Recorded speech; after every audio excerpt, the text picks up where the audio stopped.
What's up guys, welcome back to the channel. So today we got a fun little project. We got the 2001 Cummins here. Obviously beat up a little bit from the winter. You know, what are you gonna do? Northeast is pretty salty and crap. But we've got a really bad rotational noise on it. Basically when we're driving we hear like whoop whoop whoop out of the corner. Definitely gonna be the wheel bearings. Thing's got 300,000 miles on it. Probably the original wheel bearings. Shouldn't be too bad of a job.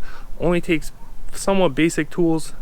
Air tools make it a lot easier, but you could do it with just hand tools. This is actually a pretty cool tool. If you do have air, this is the front hub and knuckle separator from Lyle. It's the part number. I'm going to show you how this works, but this should make taking the wheel hubs out of the knuckle a lot easier. Because on this one, you can see here, this is the actual wheel bearing, like this portion, and the hub, and it's all one part. This is called a wheel unit bearing, basically. For these trucks and most modern cars, that's how it is. Today we're actually putting in Timken bearings.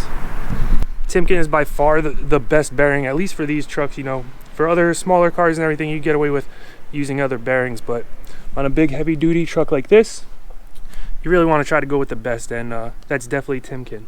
We're going to jack up this front end real quick, put it on jack stands, pull the wheel off, and see what we got. I haven't checked these bearings yet, so you'll be there for the first time. I'm pretty sure they're going to be pretty bad, so you'll see for the first time along with me just how bad these bearings are.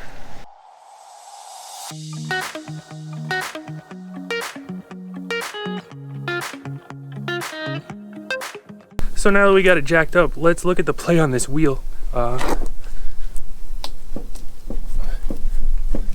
can already see it's I don't know if you can hear that, but it's a pretty bad noise.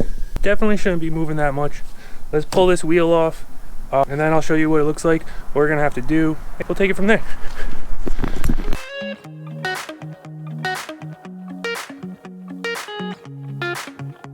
So we're gonna need to take off this axle nut, which is I believe 1 11/16. We have the right socket for it, but I forget if that's the exact size. Now we're gonna have to come back here. Hopefully you guys can see this, but we're gonna have to take this caliper off with these bolts.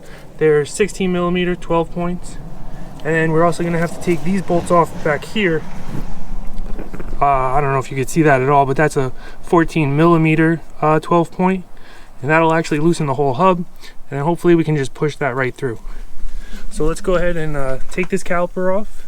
I'll get back to you guys as soon as I have the whole thing disassembled.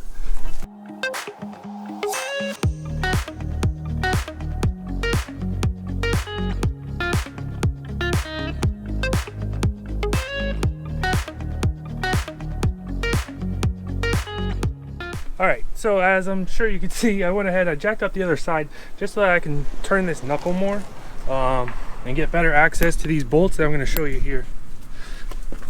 So these bolts are the ones that need to come out. These things have probably been in there for a while.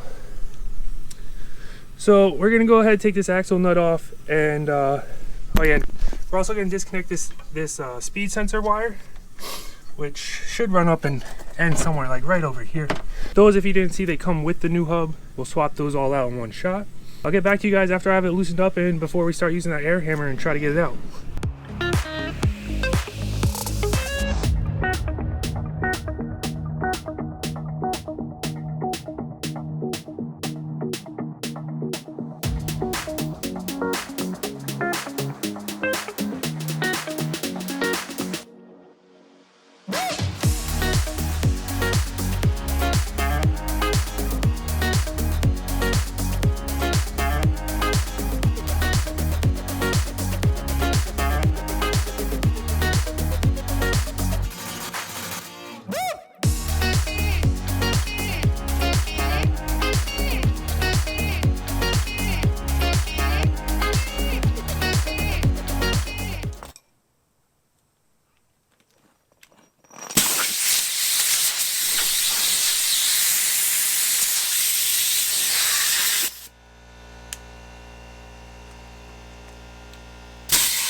So I doubt you'd be able to see this, but inside of here, there's a little like brass looking valve that blocks the air from coming in and out. And apparently it decided to get stuck to the side.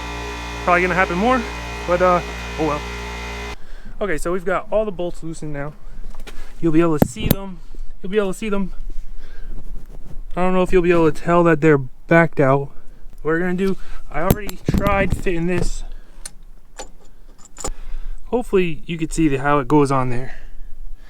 I don't know, the lighting's horrible in there. But we're gonna try that. I don't seem to be able to fit on this top one, at least at this steering angle. Yeah, I'm gonna probably mount you guys down here so you can see if it's working or not. Yeah, coming along pretty quick. So actually, I was gonna mount you guys down there, but I think you might actually have a better view where you are now. So yeah, let's see if this thing comes out at all.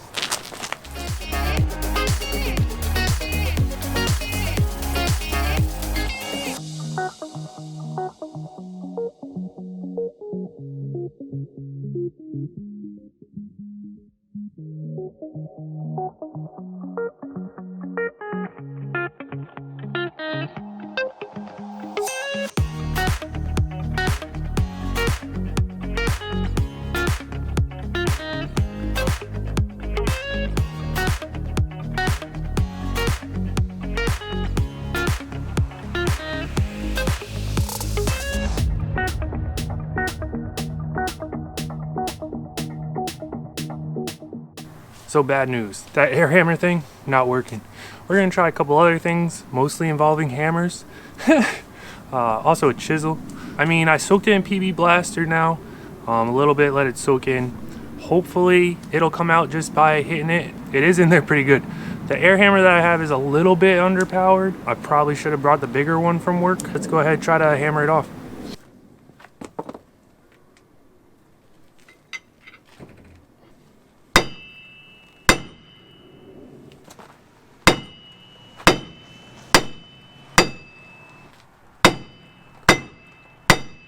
Great news, we've already got some success. Should be able to see that small gap right here in between the knuckle and the bearing. So now we got that gap. Now it's just a matter of getting it all the way out. So thank God for that.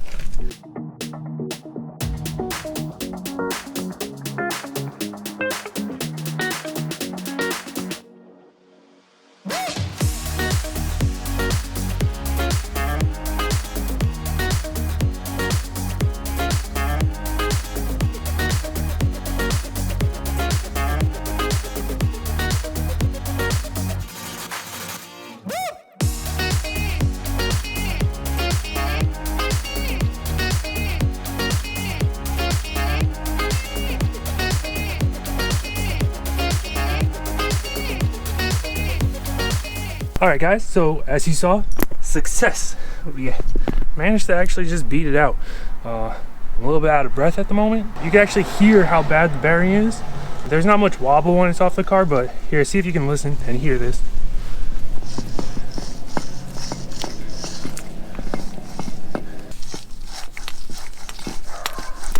See, there shouldn't be any type of like grinding sound like that. So what we're gonna do now, we're gonna clean this up a little bit. You can see it's pretty rusty. Make sure that we clean all this up as best we can, and then we will reassemble the same way we took it apart. And that should wrap up this side. Hopefully it goes together pretty easily. Let me get to cleaning.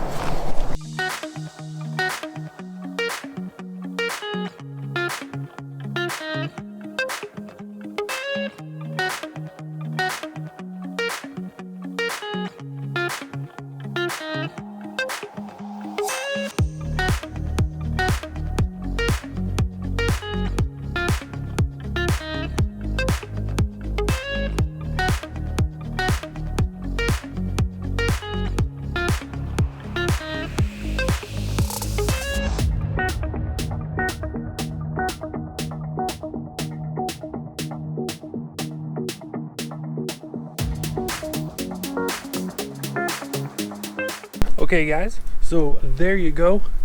Got the new wheel bearing and the hub on there and everything. Hopefully that helps you guys. Let's just take a quick check, see how it looks. Now it just needs to be torqued down. Obviously I have to torque down the axle nut, put a new cotter pin in it. While we're in there, you know, we'll also grease all the fittings that we can. I'm gonna do the other side. The other side, obviously, the exact same as this side, maybe a little bit different with the tie rod access or whatever. Quick review on this tool, the Lyle hub separator. Honestly, even though it didn't get the hub off, I feel like it probably helped a lot, because I don't think you should be able to knock those out with just a hammer like that. I feel like they're a lot more difficult to come out normally. So for about $15, I think I picked that up right off of Amazon. You could just search by the part number. If you want, I'll put the link down below in the description. I think it's worth it. I think it definitely made the job a little bit easier at least. So guys, down below in the comments, let me know if this helped you, if there's something else that you would have liked to see. You know, maybe you wanted to see me do the other side. I'm not really sure why you'd want to see both. That sort of would just make the video a lot longer. But if there's anything else that you would have wanted to see, leave it down below in the comments. Let me know. I'll definitely be down there talking to you. Do have a lot more coming with this truck. Right now I have a pretty squishy brake pedal, so we're going to replace this hose all the way up and the calipers on both sides. I'm pretty sure they're original. This car hasn't had too much of that, like larger things replaced. We're also going to be replacing all the steering. We're going to upgrade that with 3rd gen. I think it's 3rd gen. It might be 4th gen steering that has like a solid tie rod, and it changes the whole layout because the steering's horrible. Got a steering brace, a whole bunch of stuff coming to this truck. We've also got another truck, Jeep Cherokee, we're going to be working on. And then in a couple of months, I got a pretty big surprise. I'm getting a specific vehicle just for the channel. We're going to have a lot of fun with. So hopefully you stay tuned until then. Hopefully you enjoyed your time here. Let me know down below anything that you want. And if you did have a good time, be sure to like the video, subscribe to the channel, and hit the post notifications so that you see whenever new content comes out. Well, that's it for me, guys. Have a good one. Peace.